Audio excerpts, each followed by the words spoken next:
Сәлеметсіздер ме, құрметті білім алушылар. Менің аты жөнім Искакова Алтынай Мұратқызы.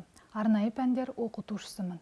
Бүгінгі біздің техникалық жабдықтау және еңбекті қорғау пәні бойынша сабағымызды бастаймыз. Бүгінгі біздің сабағымыздың тақырыбы еңбек жағдайы және өндірістік тазалық. Сабағымыздың мақсаты өндіріс орындарында, еңбек жағдайында санитарлық талаптарды сақтау және соны үйрету.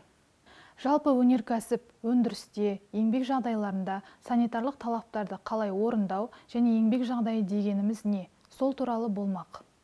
Өндірісте санитарлық техникалық жағдайларды тиімді ұйымдастыру дегеніміз бұл ұжым жұмысшыларының денсаулығы, қауіпсіздігі, еңбек өнімділігін арттыратын үлкен жүйе болып табылады.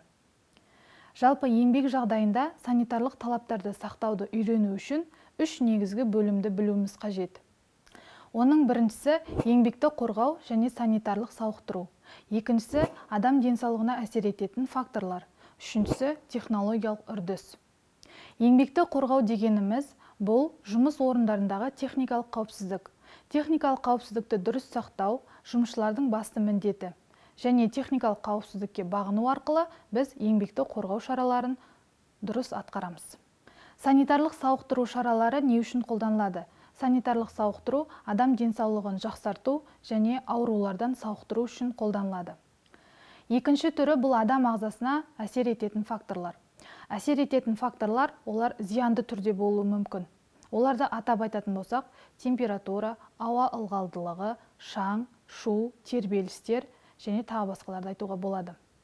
Үшінші түрі бұл техникалық үрдіс. Техникалық үрдіс талаптарын дұрыс орындау арқылы еңбек өнімділігін арттырамыз. Еңбек өнімділігін арттыру өндіріс орындарының дұрыс жұмыс істеуіне мүмкіндік береді. Ал енді өндірістік санитария дегеніміз не? Өндірістік санитария жалпы жеке бас гигиенасынан басталып, өндіріс санитарлық талаптарына дейін жеткізіледі. Жеке бас гигиенасы еңбек гигиенасын қамтамасыз етеді. Және соған орай техникалық, механикалық жабдықтарды қолдану арқылы біз өндірістік санитарияны құрамыз. Өндірістік санитарияны құру дегеніміз техникалық, механикалық талаптарды дұрыс орындау. Яғни жұмысшылардың санитарлық техникалық жұмыстарын дұрыс орындауы.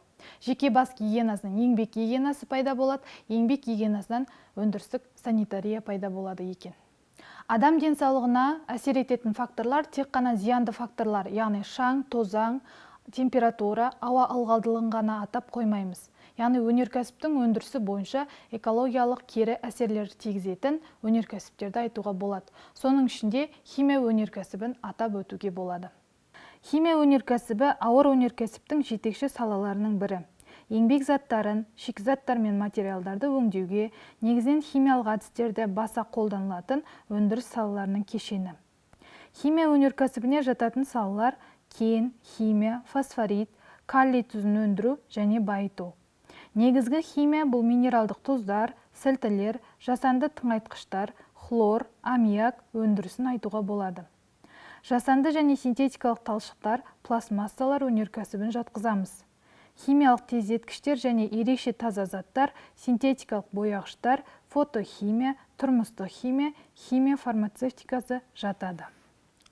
Химия өнеркәсібінің қауіптілігі улану қауіптілігі. Адам денсаулығын улау қауіптілігі бойынша ол үш түрге бөлінеді. Өткір улану, созылмалы улану және кәсіби аурулар. Өткір улану дегеніміз бұл адам ағзасына көп мөлшерде түсіп және белгілері бірден білінеді. Осындай жағдайда медициналық көмекке жүгіну арқылы адам ағзасындағы улануларды толығымен жоюға болады. Екінші түрі бұл созылмалы уланулар. Созылмалы уланулар бұл адам ағзасында өте аз мөлшерде және өте көп уақыт мөлшерінде болады. Олардың белгілері уақыт өте келе білінеді. Олардың алдын алу медициналық көмектің де күші жетпеуі мүмкін. Сол себепті олар кәсіби ауруларға айналады. Үшінші түрі бұл кәсіби аурулар. Кәсіби аурулар техникалық талаптарды дұрыс орындамау нәтижесінде пайда болатын ауру түрін айтамыз. Екінші түрі бұл созылмалы уланулардың жоғарғы дәрежесін жатқызуға болады. Мысал келтіретін болсақ, шаң тозаңдармен жұмыс жасау. Өте көп мөлшерде шаң тозаңмен жұмыс жасаған жұмысшының өкпесі шаң басу ауруына шалдығады. Бұны біз кәсіби ауру түріне жатқызамыз. Екінші мысал түрін келтіретін болсақ, бұл радиоактивті препараттармен жұмыс жасау. Радиоактивті препараттармен жұмыс жасаған жұмысшыны сәуле ауруына шалдығады. Кәсіби ауруларды емдеу үшін әртүрлі сауықтыру шаралары қолданылады, немесе 1 айлық еңбек демалысына жіберіледі. Осымен біздің сабағымыз аяқталды. Қорытындылай келе, өндірістік тазалық дегеніміз санитарлық талаптарды дұрыс сақтап, техникалық талаптарға бағыну арқылы адам денсаулығын сақтап, еңбек өнімділігін арттыру болып табылады. Үйге тапсырма кәсіби тазалық тақырыбында презентация даярлау. Назарларыңызға рахмет, сау болыңыздар.